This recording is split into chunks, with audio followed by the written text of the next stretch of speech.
You get home after your gym session and you run to the kitchen. You're starving. You open the fridge door. Holy Mother Nature! You look at all the options. There's healthy food. There's deadly foods. Which do you pick? Oh shit.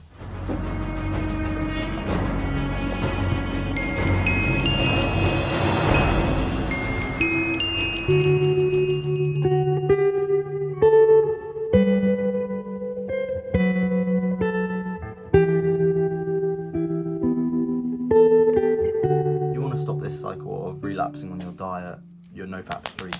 But like, you fail every single time because like it's pretty easy to do bad habits. It's easy and it's quick and it's fun. It messes up your productivity, your health and your mental health.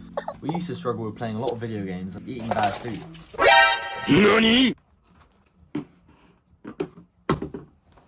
But after trying these 5 methods, we was able to quit our addiction. So the first method is, you could try to be partially narcissistic. Narcissistic people, it's seen as a bad thing, but narcissism, if you look at people who are narcissistic, they're more confident, they're more successful, so you just want to be partially so you can grab some of that. If you imagine some sort of roadman, they're going to think like they're the biggest man. So yeah, in a sense, you want to feel better than other people. You want to feel better than the people who are doing those bad habits, so you don't reduce yourself to their level. That way, it's just more motivation to stay away from that shit. Tell yourself you're better than that shit. Method 2 is thinking about why you actually want to quit your addiction. Most people only have one reason for really quitting their addiction, and that's just because it's bad. When really, you can have so many reasons to motivate you. For example, just think of like your family, like your future family. They're not going to respect you if you fucking do drugs. Think about your mental health, your confidence. All of that shit's going downhill just because you want to smoke another joint. Just have so many reasons to motivate you, and you'll find it much more easier to quit your addiction. The third method is to change your perception of yourself. Instead of seeing that quitting that shit something so difficult, like, oh, it's so hard to not eat a sweet, just see it as something easy. You want to tell yourself it's easy, because even though it's cringe, if you call yourself the alpha male, you're gonna actually genuinely feel more alpha. You're gonna feel like an alpha male. Like he used to be a mad pussy, but now after like a year of calling himself an alpha male like every single day because he's crazy, he's fucking like a lot more confident than before. Like when I first got into self-improvement, I would do this all the time, every single day, and it made me very narcissistic in a bad way, but that's why we said partially.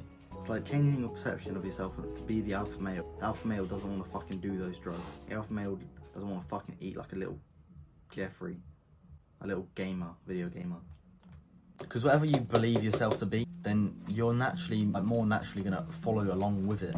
It's very useful to tell yourself that you're something, even when you're not that, because you're meant to persuade yourself that you are that thing. The fourth method is to be self-toxic. In other words, self-critical of yourself. This doesn't mean you need to hate yourself though. Because when I failed my no-fap streak of over 100 days, I was like really guilty about that. It made me feel so shit.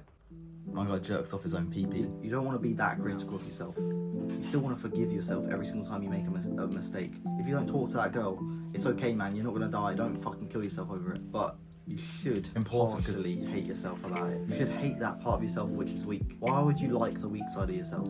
Oh, little modern day society.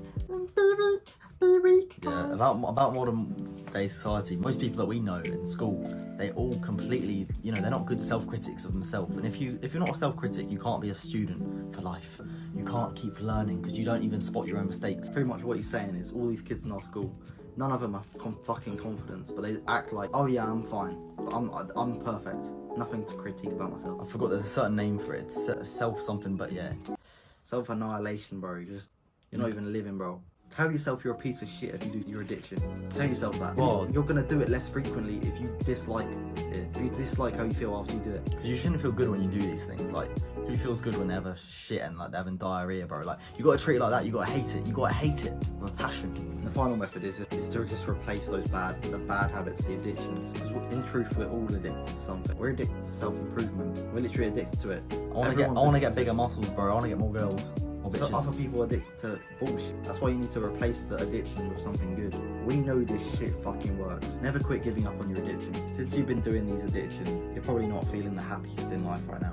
If you want to find out the one mistake which causes men to be unhappy, you need to watch this video right here. Go watch it right now. Oh, I know. Right here. Oh yeah.